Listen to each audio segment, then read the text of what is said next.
Richard Smallwood's funeral was held with great respect, and the gospel world came together to honor his life and legacy. Thousands attended, tributes poured in, and his music was celebrated the way it deserved to be. But even after the funeral, many people are still searching for answers. Viewers, fans, and members of the faith community continue to ask about two very personal details: the casket chosen for Richard Smallwood and the place where he was finally laid to rest.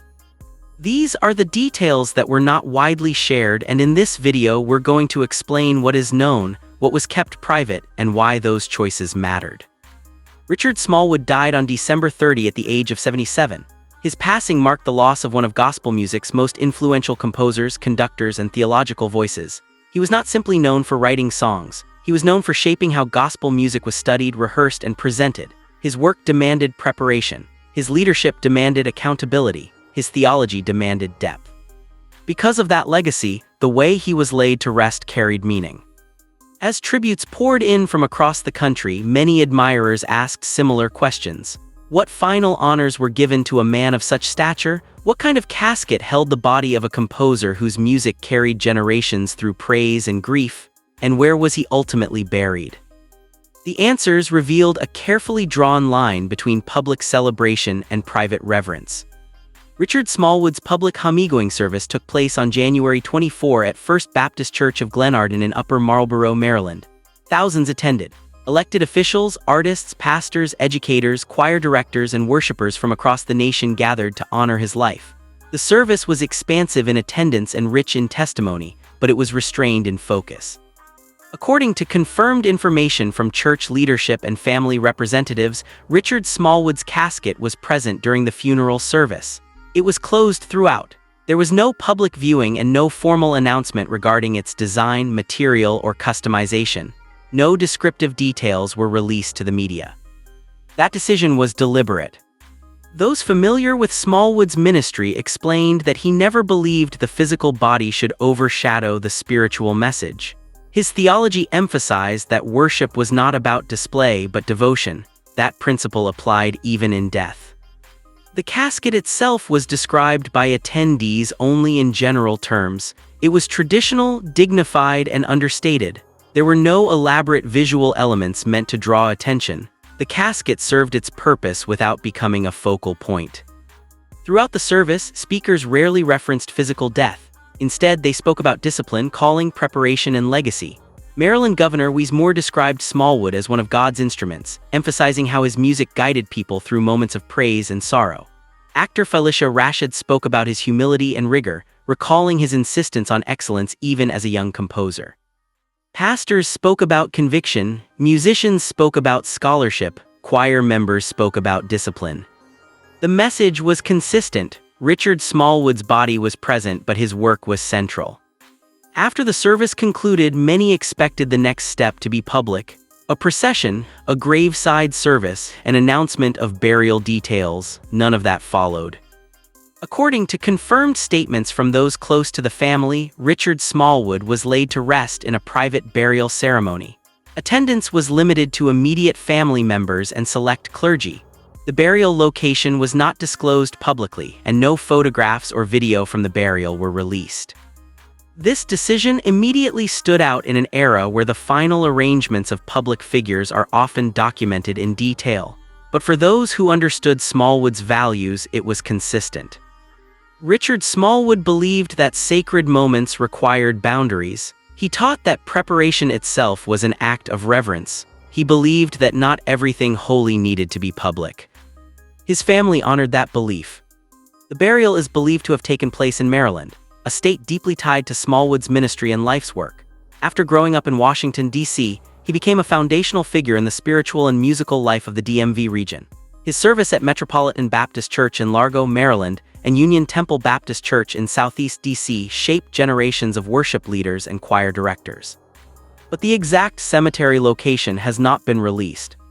That silence has been maintained intentionally. Family representatives made it clear that the decision was not about secrecy, but about protection. The public had been invited to celebrate his life through music and testimony. The burial was reserved for those closest to him.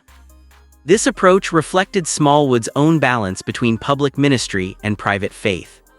Throughout his career, he avoided celebrity culture. He rarely pursued interviews unless they centered on theology, music education, or ministry. He did not chase trends, he set standards. His music was complex, demanding, and uncompromising in its structure. He believed gospel music deserved the same intellectual respect as classical music. That belief shaped everything he touched, including how he was remembered. Pastor Morris Watkins of Second Baptist Church delivered the eulogy, titled Two Psalmists, One God. In his message, he reminded the congregation that Smallwood once expressed a desire to write music that would last beyond his lifetime, music that would be sung long after his physical presence was gone. 100 years from now, Watkins said, people will still be singing his songs. That statement reframed the conversation around burial details. The focus was never meant to be on where Richard Smallwood was buried, it was meant to be on what he left behind. Smallwood's compositions have become foundational texts in gospel music. Songs such as Total Praise, Center of My Joy, Healing, and I Love the Lord are studied, rehearsed, and performed with the same seriousness as classical works. They are not casual songs, they require understanding. Joyce Garrett, retired director of music at Alfred Street Baptist Church, described Smallwood's sound as representing excellence. She explained that his music could not be learned casually. It demanded discipline, rehearsal, and commitment. That same discipline guided his final arrangements. There was no confusion, no public disagreement, no conflicting narratives. Everything aligned with the life he lived. The casket was dignified. The funeral was public. The burial was private. Each decision served a purpose. In a time when public mourning often turns into performance, Richard Smallwood's final chapter resisted that impulse. His family chose reverence over exposure, meaning over detail, legacy over location. For many in the faith community, that choice resonated deeply. Richard Smallwood taught that worship was not about how many people were watching, but about faithfulness. His burial reflected that teaching. The public may never know the exact place where he was laid to rest. There will likely be no public marker shared online, no scheduled pilgrimage, no official announcement. And that is precisely the point. Richard Smallwood did not measure success by visibility, he measured it by impact. His music continues to shape worship services around the world, choirs continue to struggle and grow through his compositions, pastors continue to reference his theology through song. His burial place may be private. His influence is not. By choosing restraint, his family ensured that the final focus remained where Smallwood always placed it, on God, on excellence, on service. That consistency may be his final lesson. Richard Smallwood's death did not close a chapter, it confirmed a legacy. His casket held his body, his burial returned him to rest. But his work continues to live in sanctuaries, classrooms, and voices raised in praise. In life he demanded reverence. In death he received it.